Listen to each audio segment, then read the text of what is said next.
think what brings me joy the most about cosplay is engineering things in a way that people haven't really done before. I'm Candace Birger with Plexi Cosplay LLC. I am from Maryland in the United States.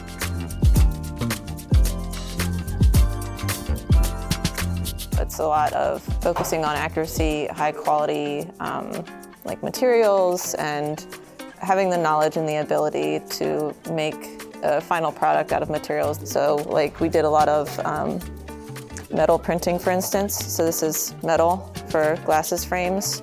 Same with belt buckles, doing a lot of silicone casting, which is what a lot of this is, so that it looks quite crisp, but is also flexible, so that I can move in it during the day.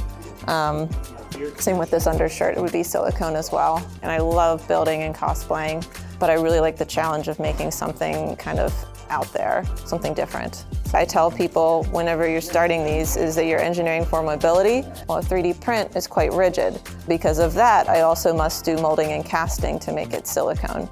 So it's a whole process of mobility, how you want it to look, and then finding a compromise between them all to get the final product. There's 3D print pieces on it. There's a little bit of foam and a thermoplastic as well called Thebra. Gold airbrush on the bottom heels.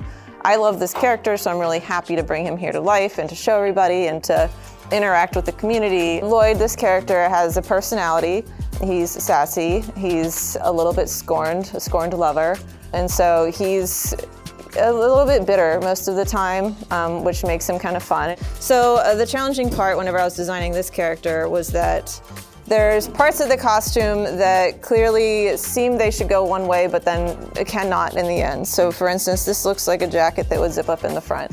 But because of this piece here, I can't detach it, which means I can't open the jacket from the front as I normally would. So my zipper is a small one in the back that is hidden, and then I have to kind of dive into the costume. Whenever you start getting more into professional cosplay, not one person can do everything on their own. For instance, I don't do wig work. So I hired a company in the Ukraine to help me with my beard creation, and then I had to edit it whenever it came here. I'll have to tuck the other one in too. See, there's another piece of the, thank you.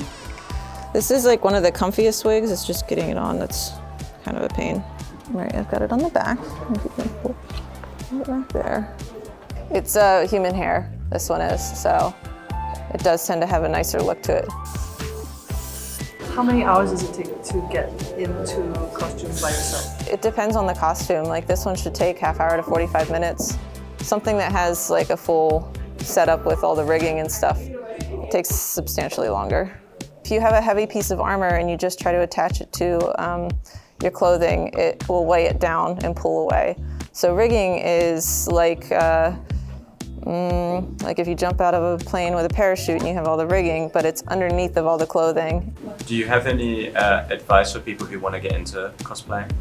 Find something that you're passionate about or that you would really, like, not necessarily the design, but like a character that you like, because whenever you get to the hard parts, what pushes you through is the joy that you feel and the excitement that you feel for the character, because you'll get hard parts. And if you fail, just know that we all did and still do constantly, and that's a totally normal thing.